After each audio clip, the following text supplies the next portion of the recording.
the Democratic Republic of Congo, the United States of America, Hiroshima and Nagasaki. These nations had some point had a history which cannot be forgotten. While one became world power as a result of the action, the other suffered in one way or the other. Hiroshima and Nagasaki.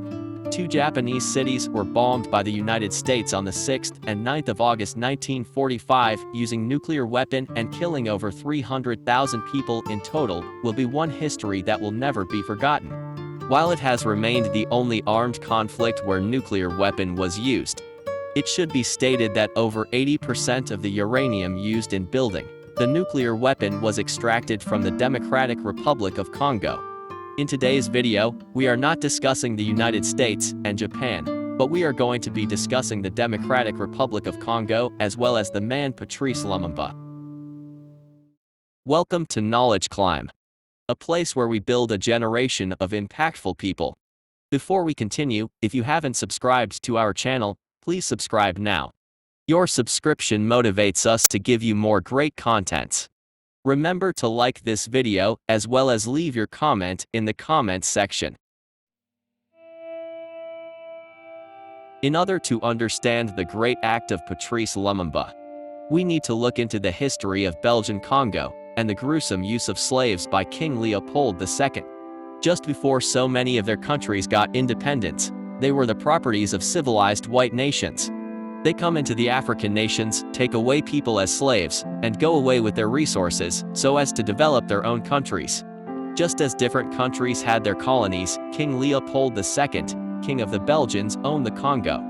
The Congo was a 1 million square miles area of land with a population of over 20 million and a vast resources including rubber and uranium made it a very good choice for King Leopold II. In the 80s, there was a high demand for rubber in the Western world as it was the beginning of the Industrial Revolution, and rubber was needed for a lot of things. Congo was the largest grower of rubber and Leopold saw this as a very good investment. Leopold was going to get as much rubber as he could using as many people as he could with any method possible. And he was going to get the rubber to Europe as fast as he could. This made Leopold turn a land 4 times bigger than Belgium to a slave camp. Leopold to the Belgium was a great king, responsible for its civilization, but to Congo, he was a beast, trafficking red rubber and killing millions of people over the period of 20 years when he ruled the Congo. Between 1885 and 1908, Congo saw the most cruel form of slavery and trafficking. He killed elephants and harvested ivories, made people work in mines for uranium, as well as tap rubber all day. Slaves who didn't meet with the inhumane time frame given to them to work faced their consequences including beating, mutilation, and death. Leopold had his army and was able to use them to enforce his will on the people of the Free Congo state. Leopold didn't do all this on his own, it was done by Leon Rom who was in charge of the Free Congo state. When Leopold owned Congo, as many as 10 million people were murdered and millions left amputated. In November of 1908, the Belgium forced King Leopold II to hand over the Congo to Belgium. In November 15 of 1908, Congo became a Belgian colony.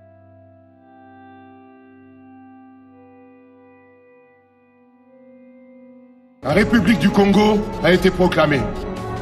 Et notre pays est maintenant entre les mains de ses propres enfants. Nous allons établir ensemble la justice sociale et assurer que les terres de notre patrie profitent véritablement à ses enfants.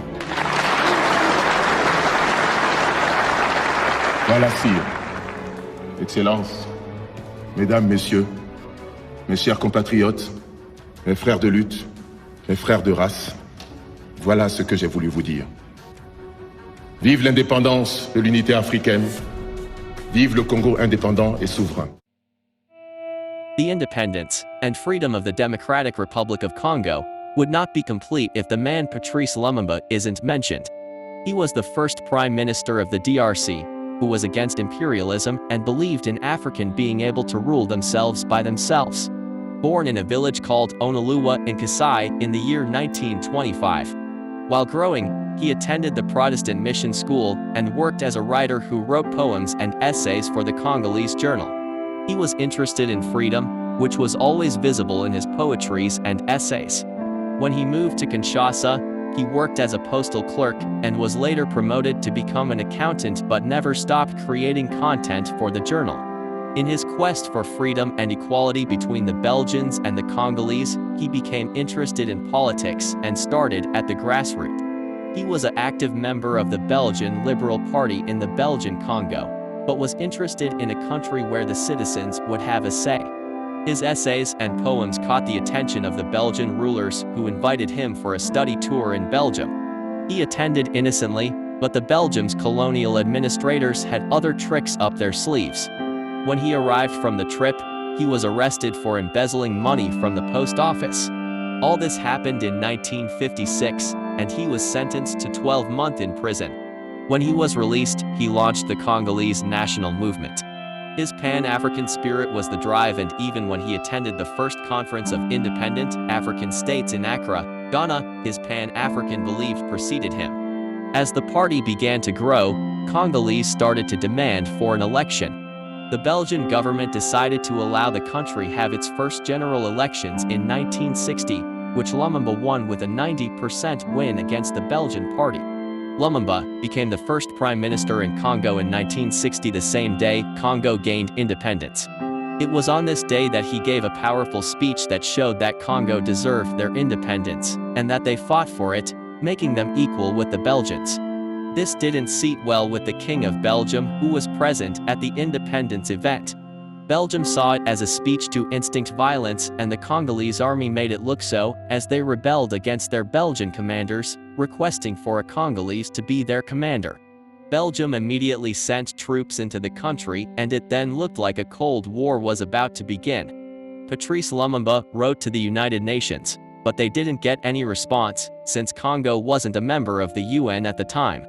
Also, other Western countries weren't going to assist with troops to expel the Belgian armies, who were already causing opportunistic Congolese to take advantage of the situation, causing a rebellion. Lumumba finally decided to write to the Soviet Union, who sent troops to assist. The West began to worry, seeing that the Soviet Union had access to a country with resources and uranium. While he was preaching African equality, the Congolese president Kasavubu was against him. The president wanted help from the West as well as a Western form of government. On the 5th of September, 1960, Lumumba was fired from office, placed on house arrest.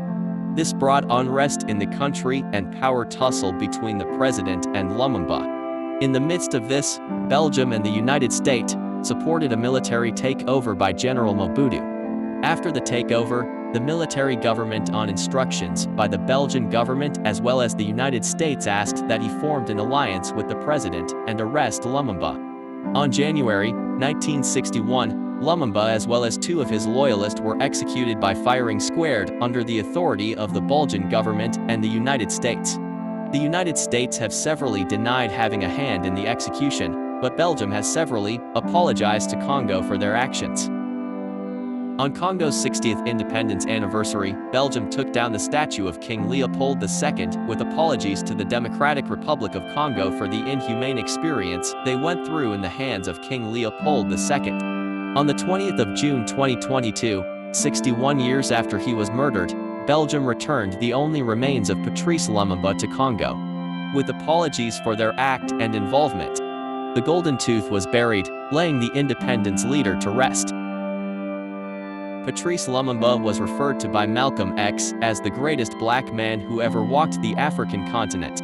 Belgium, Congo, and Africa as a continent will never forget the name Patrice Lumumba. Thanks for watching. We love you.